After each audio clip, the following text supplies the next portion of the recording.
Hello and welcome to Why This Movie, a podcast about our favorite movies and why we love them so much. My name is Christopher Allen Maloney. If you're enjoying our podcast, there are a couple things you can do to help us reach more people, reach more listeners. If you have a movie you'd like to talk to me about, you can email me at christopherallenmaloney@gmail.com. And if you're liking the show at all, you can leave a rating and review on Apple Podcasts or on Spotify or anywhere you listen to podcasts. You can tell a friend or family member that they should check it out. If you don't like the show, you can tell an enemy that they should check it out. Same thing, it doesn't matter. Today, I'm speaking with Beth Condon, a lifelong Massachusetts resident, and she so happens to be my kid's grandmother. Hi, Biggie, how are you? I'm good. How you doing? I'm fine. Do you mind if I call you Biggie? No, that's what your kids call me, so that's fine. Okay. All right, good. First of all, why don't you tell me what movie we're going to talk about today? Oh, sure. We're going to talk about Remember the Titans. You smiling? Why are you smiling? Football's fun? You think football is fun? Yes, no. No? Certain, well, it was fun. Not anymore, though, is it? Is it? No, not by now. No, it's not fun anymore. Not even a little bit. Zero fun, sir. All right. Coach Boone's school board made the decision to put you on my staff. I did not hire you. Well, I came up here to coach you. I didn't ask to be assigned to your staff, so I guess we're both in a situation we don't want to be in. What? If they keep on playing like that, we'll lose every game. But I can guarantee you this, Coach. I come to win. We will be perfect in every aspect of the game. Get up, boy! Get up! Get up! Get up! You're still weak on the left side. We're not weak on the left side. It's not the problem. What is the problem? I don't need you up on my face all the time. I don't care if you like each other or not, but you will respect each other. I want you to tell me something about one of your teammates. I'm rooming with Blue, sir. He wears those leopard-spotted underwears, bikini style, sir. Okay, maybe somebody who's not your roommate. Each one of you will spend time every day with a different teammate. Does the term cruel and unusual punishment mean anything to you? If you lose a game, they'll fire you. One game, just like that. Brother, don't you know me? And your mama went out on the town last night. What did you say? What happened to you? Man, I just gave your mama a piggyback ride and she weighs twice as much as I do. What's going on? We wanted to let you know we was going to warm up a little different tonight. We are the Titans, mighty Titans. We're gonna let these people know who's gonna win state, right? Right. Right? Greek mythology, the Titans were greater even than the gods. We're gonna change the way we run. They ruled their universe with absolute power. We're gonna change the way we block. That football field out there tonight, that's our universe. We're gonna change the way we win. We don't let anything, nothing, come between us. We are team.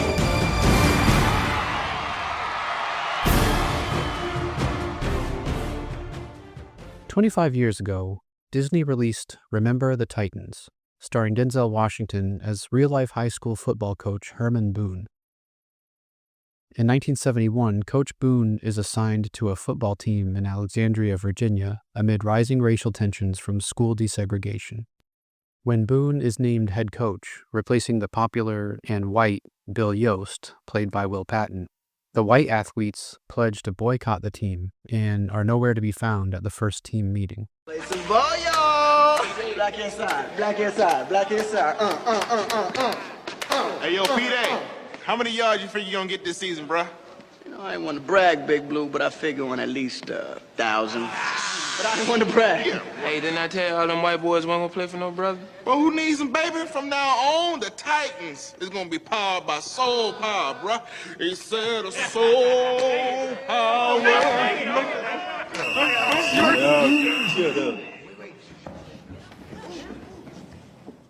We leave for camp, Gettysburg College, August 15th, 7:29 a.m. If you report at 7:30, you will not be playing football this season. You will be watching.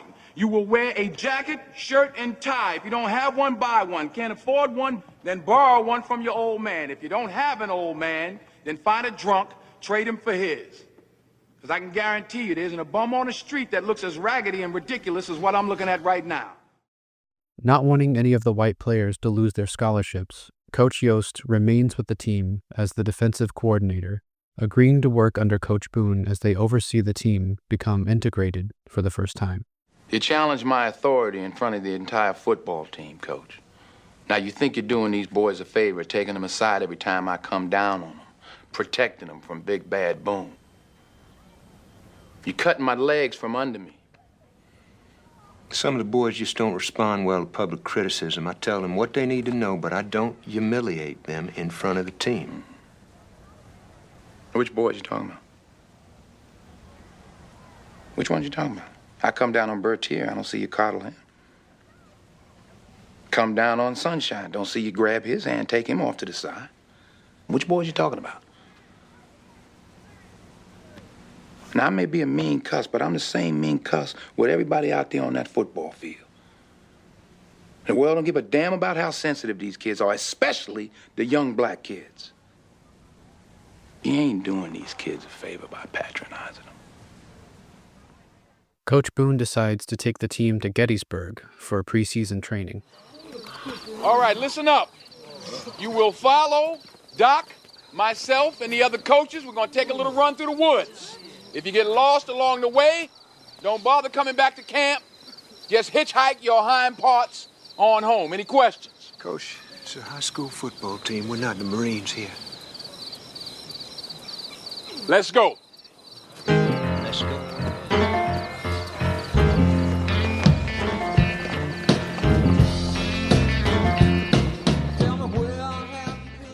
As everyone knows, not even racial tension can survive a good running montage.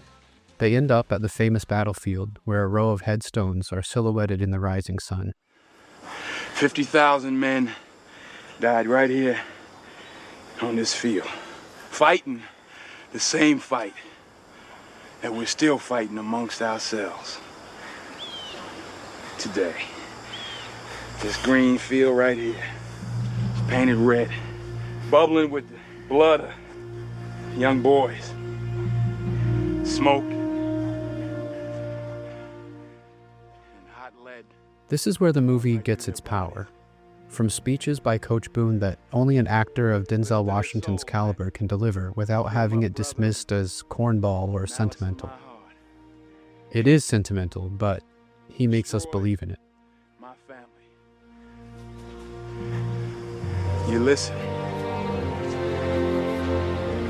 You take a lesson from the dead. If we don't come together right now on this hollow ground, we too will be destroyed. The team returns from training to start the football season with a new understanding and acceptance of one another. Right before their first game, Coach Boone is informed by the school board that if the team loses a single game this season, he will be fired. Fortunately, this doesn't come up, and the team cruises through an undefeated season. That is, until the team receives unfair treatment from the referees at the semifinals. Hey, Mr. Official. Mr. Official, can I talk to you for a second? Back off, Coach, if you want to stay in this game.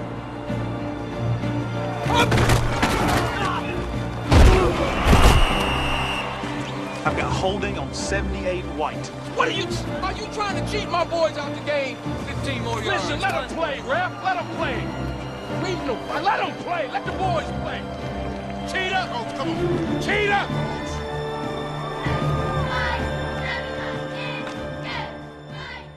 I won't say exactly how things turn out, but there is some very real tragedy alongside the team's triumphs before all is said and done. Remember the Titans received mixed reviews, but was very successful at the box office and continues to be well regarded as a solid sports movie.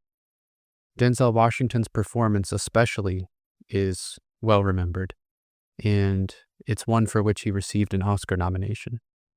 Most of the conversations that I have are The movies that people choose are usually things that they've seen either as kids or in the early stages of their lives, and it's something that they've sort of grown up with or lived with for a long time.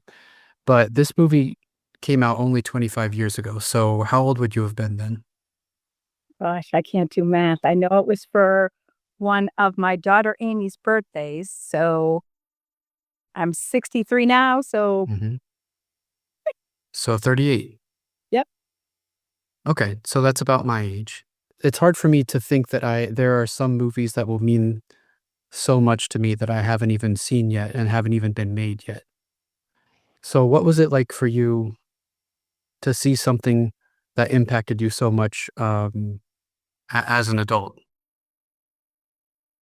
It was a movie that I came away with just blown away because I picked it really because it was a good football movie. But the message was about friendship, it was about race, it was about relationships. Just left that movie in awe. I think I saw it again by myself after I saw it at that birthday party, and then I've watched it probably once a year, maybe since then. Oh, really? Oh, yeah, Okay, so you've seen it probably about 25 times. probably. Okay. What do you think it is about, sports movies that kind of allow for other things to slip in there too? Because, like you said, it kind of uses the construct of football, but it's not really about football, so to speak. That's true. It is not about football. It's actually based on a true story of a high school that had to be integrated in the 70s. The thing about sports movies that do that is that you're going to get a diverse group of people coming to watch that movie simply because it's about sports. And sports movies will get different people in to maybe a love story or a relationship story because, oh, there's some good hitting or great soccer or whatever it is. Did you go to the movies a lot as a kid? I did not. When did you start? But well, because I think of your family as kind of you almost have a currency of movie quotes and movie references.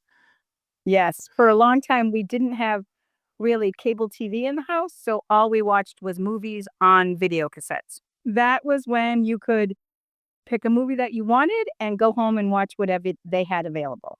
Do you miss that, by the way? Yes, sometimes I do.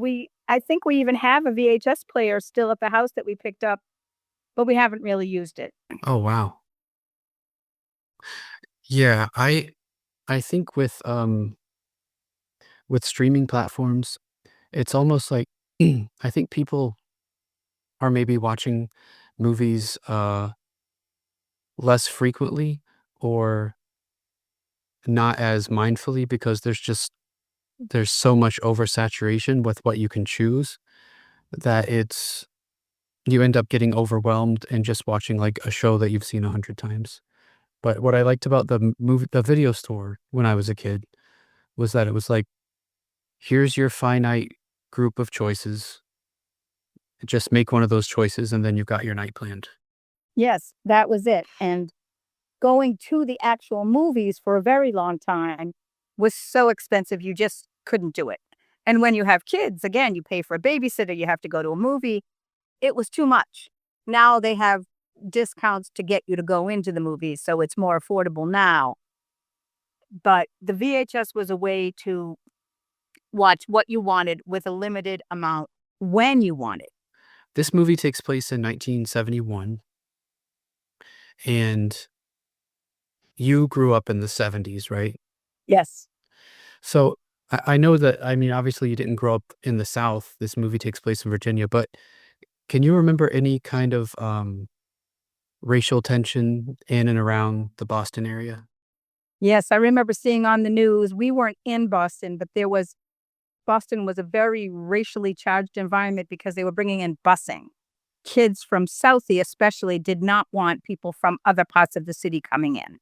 And there were demonstrations and there was some violence. All I want is a seat in this school. Hey, nothing else. Let us go to our neighborhoods where our kids are safe. it safe. We want our children safe. And more gonna say, if I told you to eat shit, you wouldn't eat it. They were throwing eggs at the window and trying to hit people with them. And there was like we was in school, there was throwing glass at black people and little kids. What school was this again? The Roger Claps. Are you going back to school tomorrow? No way. You mentioned that you used to be a football fanatic, Yes, and I take it that you're not anymore. I am not. I am not a fanatic anymore. I have mended my ways. Can you talk about we'll start with like what football used to mean to you, how important it used to be? It was a sense of belonging. This was my team. The New England Patriots was my team. I had been a follower of the Patriots for years from the 70s. It was just what you did on Sunday. You went to church, you came home, you watched football. And as I became more and more a Patriots fan with children, we would go to church, come home, and then watch football till 8 o'clock at night. That's just what I did. And I was very involved. I knew the plays, I knew the coaches, I knew the defense. I was fanatic. What has happened to make you not a fanatic anymore? I saw that football itself was being run by rich white men. Mhm.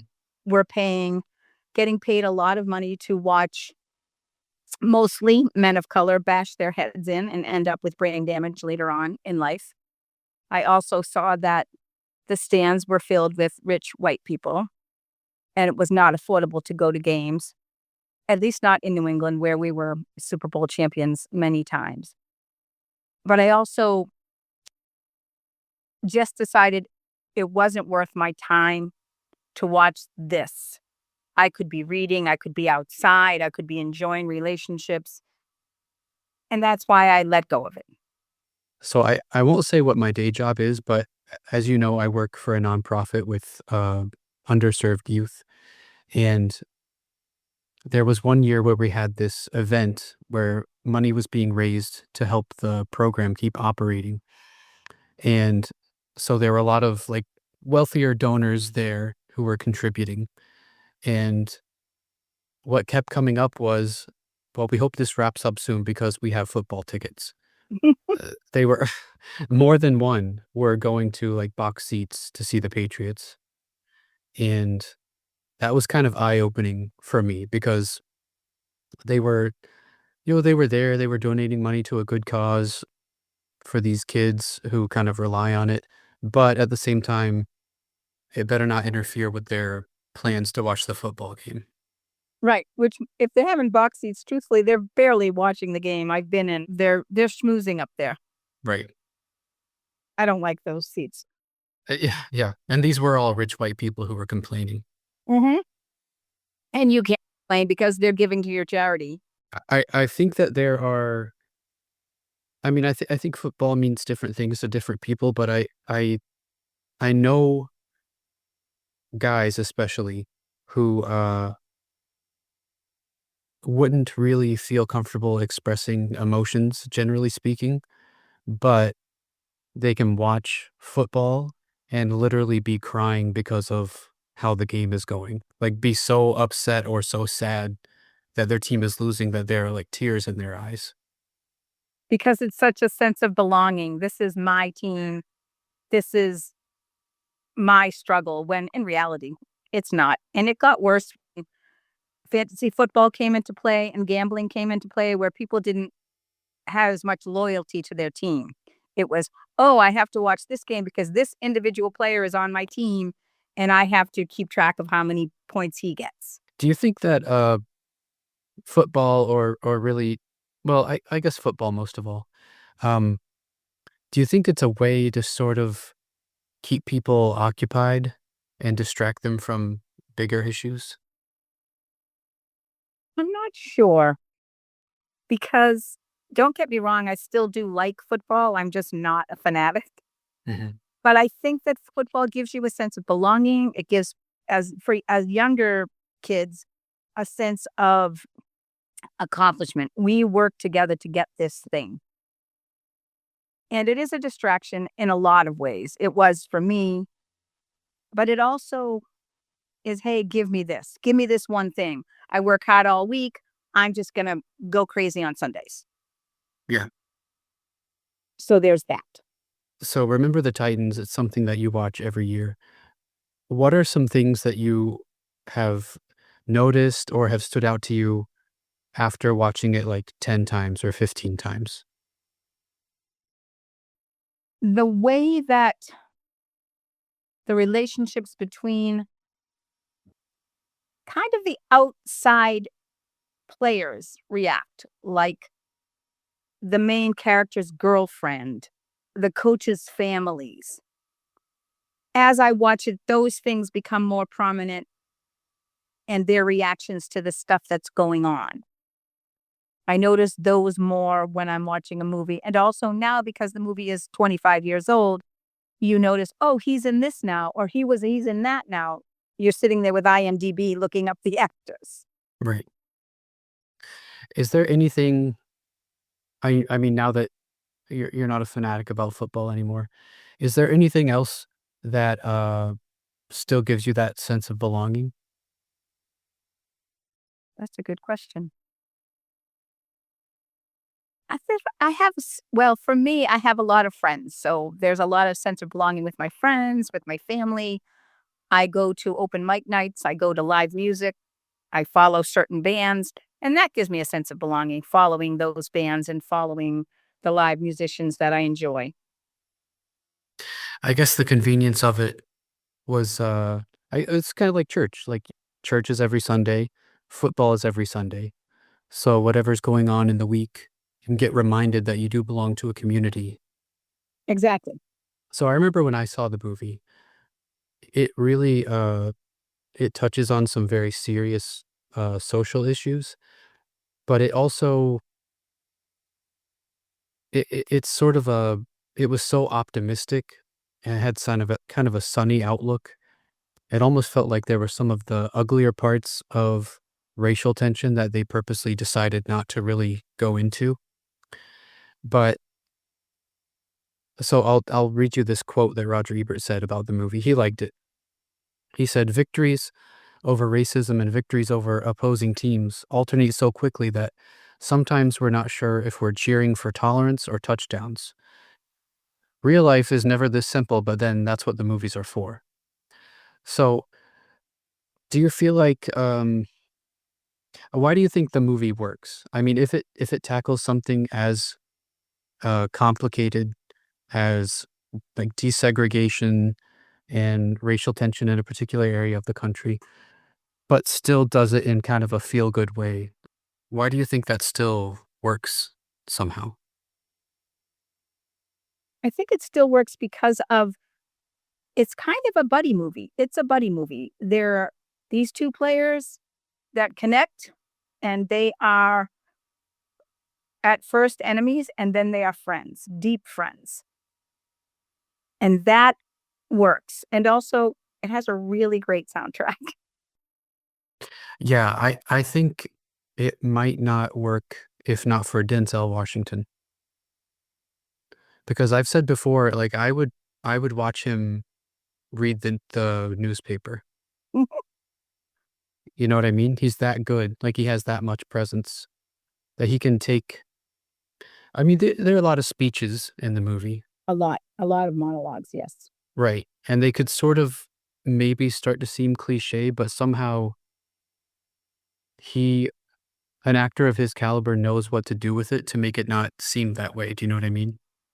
Yes, and I think part of the speeches are you get a speech at halftime every football game, these players. And in real life, they do. Right. But the way in which he gives one of his first speeches, they have no idea a speech is coming. They have no idea where they're going. They go to a very early morning run and they end up on the fields of Gettysburg. These players who have just been fighting, not just in the dorms, but on the field, trying to form a team, but fighting with each other. And the mood changes after that. I so I work with kids, but I don't really I've never coached a sports team. I know that you have. Yes, many years. What's that like? It's encouraging to see kids progress and start from nothing, not even know how to hold a ball, to being able to shoot a basket. And it's great to see them feeling proud of themselves. That's the best part, Mm.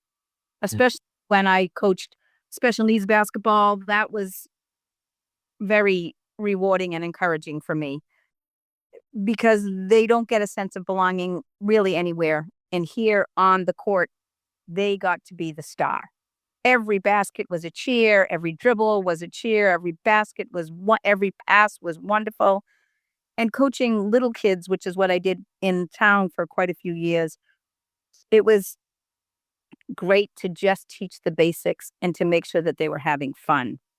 Even when I coached middle school girls, sometimes I didn't even know the score because Mhm. I just wanted them to be having fun and enjoying what they were doing. Right. It's nice to make an impact in kids' lives. I recently ran into some people who were at the same bar as me, and they were at a reunion, and this woman kept looking at me and kept looking at me, and she said, "You're Coach Beth Condon. I remember you. You really cared about our kids." And I was taken aback because her son is 34 now. I was very surprised that, first of all, that she remembered my name because it took me a few minutes to remember her son's name, Mhm. but she remembered, and that made an impression on me, and that was just a few weeks ago.